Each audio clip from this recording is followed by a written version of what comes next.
Do you want to be transported back to being on the beach during your favorite vacation? I certainly do. Osea's Undaria Algae Body Oil smells like summer, bottled with all-natural, uplifting notes of mango, mandarin, grapefruit, lime, and cypress. And it's not just about that elevated scent. This body oil is clinically proven to instantly improve skin elasticity and deeply moisturize, leaving skin silky and soft. I've said it before, but I love this product. It feels like I am going to a spa every night, and it delivers that coveted post-vacation glow like you just returned from a tropical getaway. Right now, you can get 10% off your first order with our code DATEABLE at OseaMalibu.com. Get healthy, glowing skin for summer with clean vegan skin and body care from Osea. Get 10% off your first order site-wide with code DATEABLE at OseaMalibu.com. You'll get free samples with every order and free shipping on orders over $60. Head to OSEAMalibu.com and use the code DATEABLE for 10% off.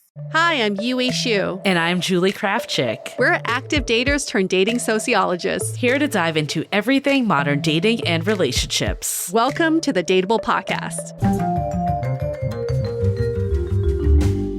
Hey friends, welcome to Yummy Brunch Talk, where we slice into your dating questions. And take a bite out of the dating questions. Your dating conundrums. Are these getting cheesier and cheesier? Yes, every passing brunch talk, it just gets better, not cheesier, clearly better. I read somewhere that you should always associate yourself with something that people love. And then whenever they do something they love, they'll think of you. So brunch. We did it without even realizing that there was a technique behind it. We just both love brunch. There's a rhyme and reason to all of this, but we are back for this episode of Brunch Talk, where we are going to dissect a question. And the question is, how do you not lose momentum in the talking stage? And for more context, I've been messaging with a guy for a day or two from the dating apps, and we've been trying to set up a date. Today has just been so hectic, and the last thing I want to do is text back. Will this show disinterest, though? In the early stages of talking, how do I keep up the momentum even when I'm busy? It can sometimes feel like another job balancing dating too. And that's probably when people do drop off or lose interest or disappear. Oh, yeah. And it's always in the early dating stage. And I remember how sometimes you would get that message, that match, and then you message back and forth. And you get really excited because you're like, yeah, some momentum going. We got some chemistry, good textual chemistry here. Textual chemistry. And then 2 days later, you're like, wait, what happened? What happened to that again? It is so important for the early stages to keep the momentum going. But that doesn't have to look like we're meeting up tomorrow. Yeah. It can just look like keeping someone updated on your life. What you just wrote to us, listener, that is probably the best thing you could do to keep up the momentum is I don't want to lose momentum. I just want to let you know I'm really busy, but I don't want to lose steam right now. 100%. Well, it definitely goes to show you that it oftentimes has nothing to do with you when people fall off, especially in these early stages, because you're not even a real person at that point if you haven't met up. A lot of times it's just people getting busy with their own shit, basically. I think for this person, if you don't feel like texting, there's a lot going on. We talked about this on an episode we did with digital body language, but there is like this expectation that 24 hours roughly is what the expert gave us, that you should get back to someone. So my take would be to just drop them a line within that 24 hours, even if you are so slammed. Let's be honest. We all have like a second to text when we're even like in the bathroom. Like there's always a minute. Just say like, hey, it's been a really hectic day. Like, haven't forgotten about you. I still really want to like make a plan for this weekend. Can we touch base tomorrow? But then you got to follow through. Yes. Your intention has to be there, but you also have to match that with action. You can't just say, I don't want to lose steam, and then you do nothing about it. Right. So, and then you lose steam. Yeah. You definitely need to be the one to follow up after that. Maybe it's good to also give some sort of timeline. I'm really busy this week until Thursday. I don't want to lose steam. Can we check back in on Thursday? Can we hop on the phone? Can we get on a video call? Just so there is some end point to, this like purgatory stage. So your person isn't like, I wonder when she's not so busy anymore. Right. I think the real problem here, again, it comes back to like not being a real person at this time. Like there's been no chemistry and rapport that's been built. So it feels like an obligation. I guarantee if you met up with this person and had a great night, you would not be like, oh my God, it feels like work to fit a text in. You would be so excited to be texting this person. I think it really comes down to like how much emphasis we have on messaging ahead of time before actually going on dates. And I get like you don't want to go into a cold date. I think picking up the phone or doing like a quick FaceTime, anything can get that momentum built, and you have to use a lot less bandwidth and time. Yeah, no kidding. Like you got to still put in the work. But if it feels like too much work or a burden or you don't look forward to it, maybe it's time to check yourself. Yeah. Are you in a good place to date right now? Are you ready for Right. something serious, or is this just like filling your time? Because sometimes our bodies are telling us whether we're ready or not. Yeah. And I can guarantee you, if you're like, I have to message this person back just to keep the momentum, that's probably not the best attitude. And I think I remember when I was dating, I feel like if you didn't really lock down the date within like basically the day that you started dating or like a next plan, whether that's like phone or video, it basically goes into this like dead end, like texting string that goes nowhere. I think having to like do like the how's your day going and like all those texts that with someone that you don't even know yet, it just doesn't build any chemistry or anything. Ultimately, you just want to feel confident to go on that date. You just need to exchange enough information that you feel good about meeting this person. You don't need to tell them your whole life story over text.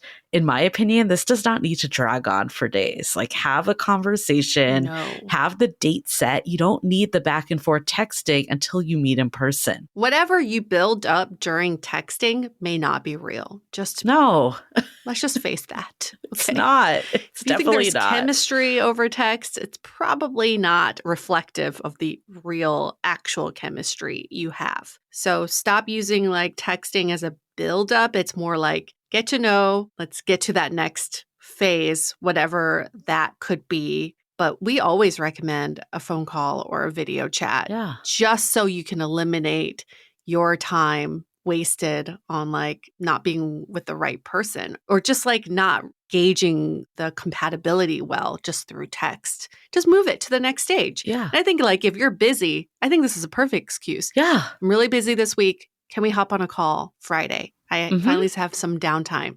Now you have an end date and then now you have the next progression. Boom.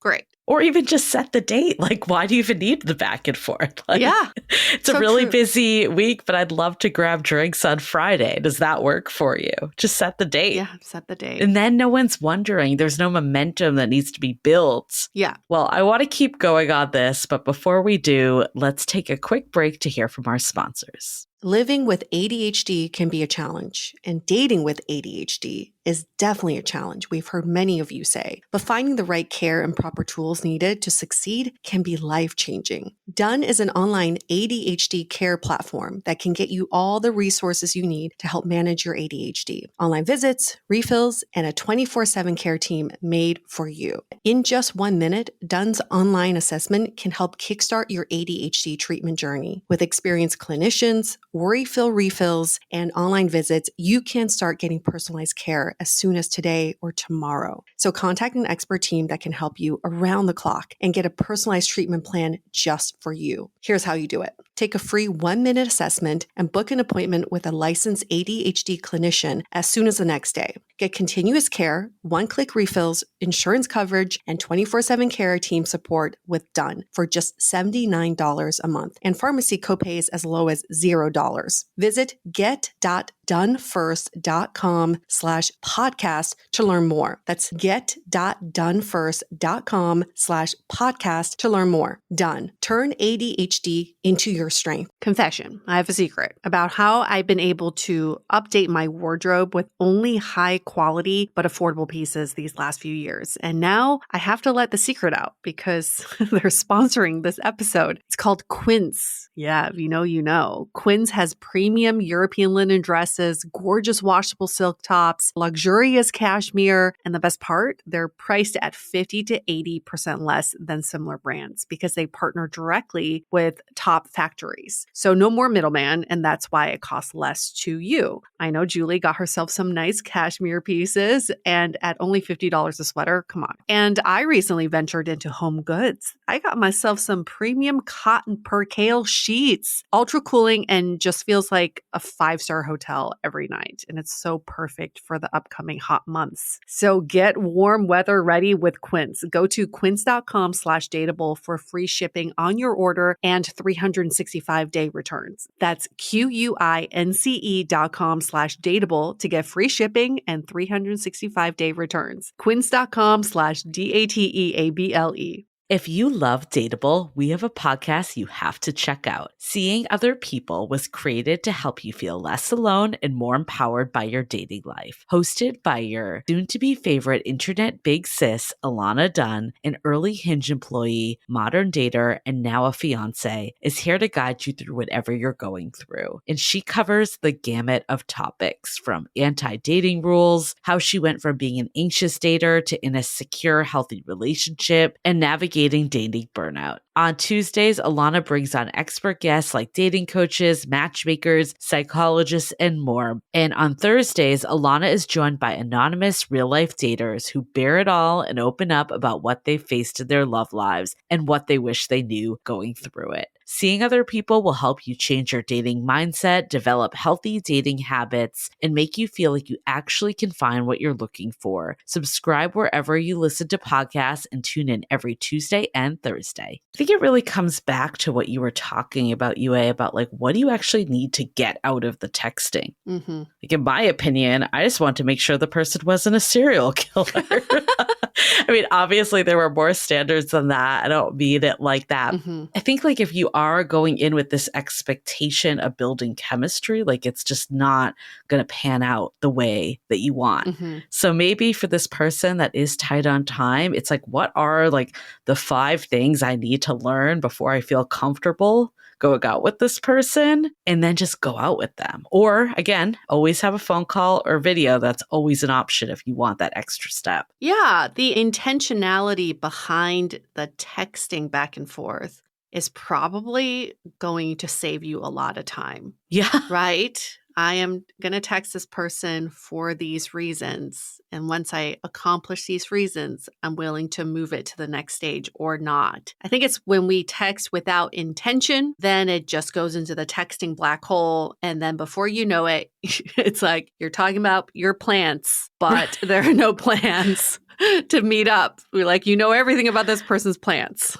But even in this one, it sounds like they are trying to have a plan to meet up, but they've already been talking for a day or two. Like, what do you need to discuss for the day or two? Like, just set a time and a place and go for it. I think as a woman, a lot of times there's like that safety factor, like you're saying. Yeah, totally. You know, not making sure they're not a serial killer, but also just making sure that you are safe being in this person's presence. So I understand that. But you also have to know what you need to know in order to feel safe. Right. Like, just they're not going to say, I'm not a serial killer or I am safe. You know, they're not going to tell you that. So you're going to have to know what to ask. Well, just like exchanging the, hey, how's your day going? It's good. Like, are you going to know if they're a serial killer or not? Nothing. I like to get their name, find out where they work, find them on LinkedIn, because that is the most honest social network ever. Then you can find their last name, go to Facebook, make sure they're not married. I've done it before. Yeah. Then go on Venmo. It's a special skill. Exactly. Yeah, the normal course of stalking someone online. Just like do that whole thing, the chain reaction of like finding out who they are.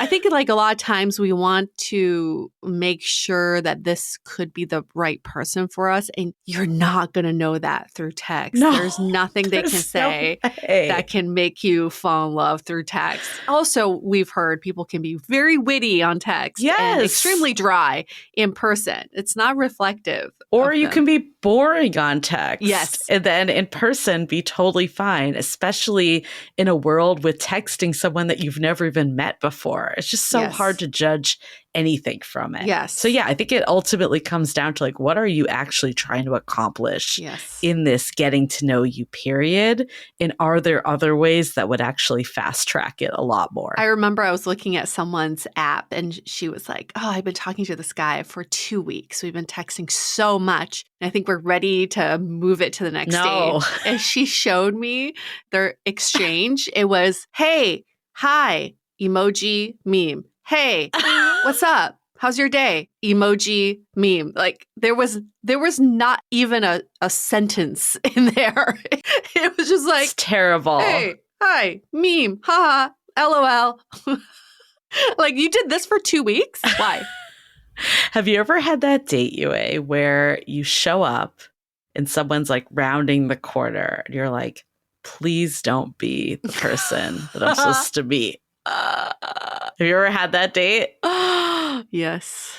Yes, I have. So I remember one that I had. It was someone I was talking to for 2 whole weeks. Gosh. And I was so excited about this date because we had talked for 2 weeks and we vetted each other very thoroughly. And when he showed up, it was that moment. And then I'd love to say the date got better with the personality, but it only got worse. Oof. I feel like I can genuinely try to make conversation with most people, even if it's not like a romantic connection. Yep. I really struggle to make conversation with this guy. Yep. And I signed up for a dinner date because I was so sure with those 2 weeks. From that day on, I learned never sign up for a dinner date on the first date and never wait 2 weeks to meet someone. No. It's just a waste of your time. You've literally fantasized and built this person up in your head as no one they are. Absolutely. And some people are just really good over text. And now with Chat GPT, some people can be really fucking good. Or really bad. Or really bad. Yeah. Well, then you already met them. But if they're really good and really witty, and then you fall for that, and then you meet them in person, nothing matches up, it's like the ultimate disappointment. Totally. Yeah, I've definitely been there. It's like you do the build up before meeting them, and then you meet them, it's a letdown. I would say like 99% of the time, if you built them up over text, it's going to be a disappointment when you meet them in person. Yeah. It's going to be a letdown. So I think just advice for this listener, if you need to delay, give the heads up. This is what's going on for me. You don't have to be chained to your phone in these interactions. At the same time, though, maybe there's a way to speed it up that you're not feeling like you have to like linger this dating stage and make it something it isn't. And even if like you had gone on a date before, why is there so much time between dates at that point? Or you can always set the expectation of like, hey, I'd prefer to talk on the phone on this date and have a much more efficient use of your time. You drive the interaction. You do not need to be sitting hoping that momentum doesn't get lost. You just got to be like, hey, I'm busy. I don't want momentum to get lost. I want us to meet up in person. These are all things you can request. And if the other person feels the same way, great. If they don't, now you know, move on. So amazing how just like it's so hard to meet in person these days. I know. Because we got to go through the whole background check. We got to like make sure our names match and do the astrology compatibility test like before you meet up in person. That's sarcasm for anyone that didn't catch it. Or not, maybe. Yeah. Okay. Well, I think we got this one. Thanks for that question. You all can get your questions answered by sending us an email, hello@dateablepodcast.com. You can also DM us on Instagram @dateablepodcast, or the best option is. Give us a rating and review in Apple Podcasts, give us 5 stars, and in the body of your review, you can ask the question there, which is what this listener did. We'll bump it up to the top of the line. We will make sure there's momentum built for your question to be answered right away. And if you've already given us a review, you can screenshot the review you've given us from the past. You can send that to us, email that to us, and then ask your question. Yes. So then we know that you've already given us a review. Love it. Because we really need the reviews, if you can tell. And if you want to leave a review on Spotify, there actually is no way for you to ask your question. But again, just tell us you left the review, the rating in this case. Yes. We believe you. Honor system here. Okay. Well, remember to rate, review, and subscribe, and we'll see you back next week. The Dateable Podcast is part of the Frolic Media Network. Find more podcasts you'll love at frolic.media/podcasts. You can follow us on Instagram at Dateable Podcast and visit dateablepodcast.com for access to all the episodes and our premium programs. Also, make sure to subscribe today if you haven't already on Apple Podcasts, Spotify, or your favorite podcast platform so you are the first to get all the latest episodes. And most importantly, stay dateable.